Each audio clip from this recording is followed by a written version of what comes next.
This part we are going to study about spontaneous process. Now what is a spontaneous process? A process that occurs on its own without any external influence. आपोआप होणारा process is said to be a spontaneous process. So we must say that all natural processes are spontaneous. I'll give you examples and explain. When water flows, it flows from higher level to lower level. So it is a process of a spontaneous process that is occurring on its own. Water will not flow from lower level to higher level. So flowing of water is a spontaneous process. Flowing of heat is a spontaneous process. You will find that such spontaneous process proceed in one direction. Now what do you mean by one direction? As I gave you example just now, that water will be flowing from higher level to lower level.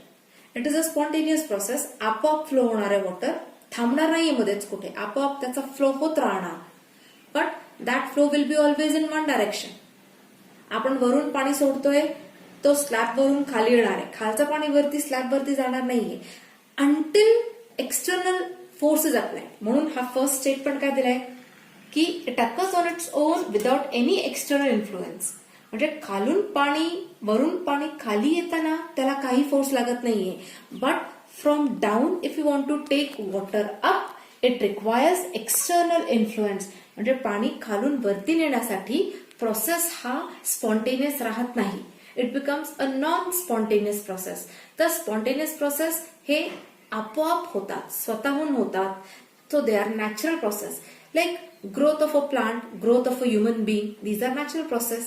You cannot again become a small child from 16 or 17 years. So they are natural processes. They proceed in one direction. परत मोठा झालेला मुलगा परत लहान होऊ शकत नाहीये. So they are just proceeding in one direction. They may be fast, that is rapid, or they may be slow.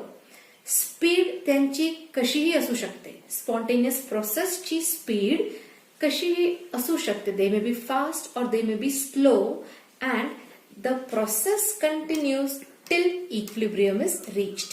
Spontaneous process हा कसा होत राहणार? Till equilibrium is reached. Till that time a spontaneous process will occur.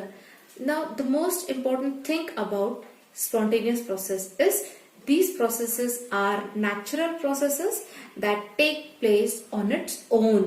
These are spontaneous process like flowing of water, growth of a plant. Such are spontaneous processes. Now, what are the different factors that describe spontaneity of a process? एक reaction, एक process spontaneous असेल किंवा असू शकतो, हे कोण decide करणार आहे? तर त्याच्यात first point is energy. Energy is one of the factors that describe a spontaneous process, that describes the spontaneity of a process, की हा प्रोसेस स्पॉन्टेनियस असेल किंवा नसेल. तो आपल्याला पॉइंट काय दिला बुकमध्ये? Energy and spontaneity. Now what is the meaning?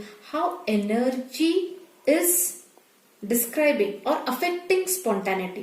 So we will see that spontaneous reaction take place in the direction in which energy of the system is lowered. Very important. हे spontaneous process कसे होणार? की when कुठल्याही सिस्टमची energy lower झाली आहे, कमी झालेली असेल, such processes will be spontaneous. For example, अजून बेटर तुम्हाला एक्झाम्पल दिल्यानंतर अजून बेटर अंडरस्टँडिंग होईल की when reaction between HCl and NaOH takes place or reaction between HNO3 and KOH takes place. Let's see now. HNO3 and KOH give KNO3 and water. आता what is the delta H value? Energy, enthalpy change आहे हा. Enthalpy change म्हणजे nothing but it is heat content, म्हणजे heat energy आहे. किती आहे? It is -57 kilojoules. Minus sign indicate करतो की हा रिएक्शन एक्झोथर्मिक आहे. म्हणजे इथे प्रोडक्ट फॉर्म होऊन इतकी हीट बाहेर पडलेली आहे. दॅट इंडिकेट्स की प्रोडक्टची हीट ही रिएक्टंट पेक्षा कमी आहे. बिकॉज एवढी हीट बाहेर फेकली ना त्यांनी, तो प्रोडक्टची हीट ही कमी झाली आहे. The heat has become less. the reactant energy has become less and the product energy has become less and the reactant energy was more because reaction कसा आहे एक्झोथर्मिक आहे. एक्झोथर्मिक रिएक्शन्स मध्ये प्रोडक्टची एनर्जी ही लेस असते. हे कसं कळतं आपल्याला लेस आहे बिकॉज एक्झोथर्मिक रिएक्शन आहे. एवढी हीट बाहेर गेलेली आहे म्हणजे the products heat has become less than the reactant. रिएक्टंटची हीट मोर आहे म्हणजे या केसमध्ये सिस्टमची एनर्जी लोअर झाली आहे. From higher it has become lower. This is the meaning की ज्या प्रोसेसमध्ये ज्या रिएक्शन्समध्ये सिस्टमची एनर्जी कमी होते, the energy is lowered, such systems or such processes or such reactions are said to be spontaneous. So how is energy related to spontaneity? The reactions in which the energy of the system is lowered, you call such processes as spontaneous process. म्हणजे या दोन reaction हे exothermic आहेत. या केसमध्ये दोन्ही reaction मध्ये energy प्रोडक्टची कमी होतीये, रिएक्टंटची जास्त आहे म्हणजे हे दोन्ही रिएक्शन एक्झोथर्मिक आहे. तर दोन्ही रिएक्शन हे कसे आहेत? They are spontaneous. They are spontaneous reactions. मग याचा हा मीनिंग आहे का की all exothermic reactions are spontaneous and all endothermic reactions are non-spontaneous? See the words properly. Non-spontaneous. Non-spontaneous चा meaning काय आहे? Which do not take place on its own is non-spontaneous. हा word मी मध्येच लिहिलेला आहे. So don't get confused की हा मध्येच कुठे आलाय. For your understanding I am writing in between. Spontaneous आपोआप होणारे आणि non-spontaneous काय आहेत? जे आपोआप होत नाही. They are non-spontaneous. मग when I am giving a statement की exothermic reactions हे spontaneous आहेत, मग याचा meaning असा आहे का की all endothermic reactions are non-spontaneous?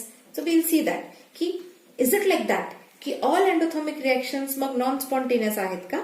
You will find that some reactions which are endothermic are spontaneous. Endothermic असून पण काही रिएक्शन स्पॉन्टेनियस आहेत.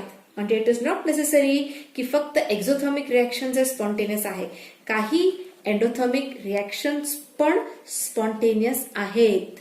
Such as melting of ice. Ice from solid becomes water, that is melting. It is endothermic reaction. कसं कळतं endothermic आहे? Delta H is +6 kilojoules. And you know की आपण ice, simple example आहे, आपण आईस एक bowl मध्ये ठेवून बाहेर ठेवलाय फ्रीझर मधून काढून, तर it is going to melt. त्याला आपण हीट करायची एक्सेट्रा गरजच नाहीये. म्हणजे it is a spontaneous process. त्याला तुम्ही काही करत नाहीये. त्याला आपण टेबलवरती जरी ठेवला तरी ice melts. So it is endothermic reaction, तरी पण इट इज स्पॉन्टेनियस. आपोआप होणार आहे तो. असं होऊ शकत नाही की आईस मेल्ट होणार नाही. It is going to become water. So it is endothermic, still it is a spontaneous reaction. Similarly, NaCl or KCl, such salts when dissolved in water, aqueous here indicates water, forms ions Na plus and Cl minus in water. These salts dissolve in water. This is an endothermic reaction. Delta H value is plus 3.9 kilojoules. Endothermic reaction आहे तरी हे spontaneous आहेत. यांना heat करायची गरज लागत नाहीये की त्यांना हीट करत बसा. त्याच टेम्परेचरला ते इझिली डिझॉल्व्ह होणार. NaCl आपण वॉटरमध्ये टाकला तो डिझॉल्व्ह होणार. It is a spontaneous process although they are endothermic. So now I can say that energy म्हणजे delta H value, heat energy, enthalpy, आपण याला सिंपल वर्ड्स मध्ये काय म्हटलं आता? Energy. So energy is not only the criteria to decide spontaneity. म्हणजे मी एक रिएक्शन स्पॉन्टेनियस आहे की नाही हे फक्त त्याच्या डेल्टा एचच्या व्हॅल्यूवरती कन्सिडर करून सांगू शकत नाही. Because in some reactions I find that reactions are exothermic and they are spontaneous.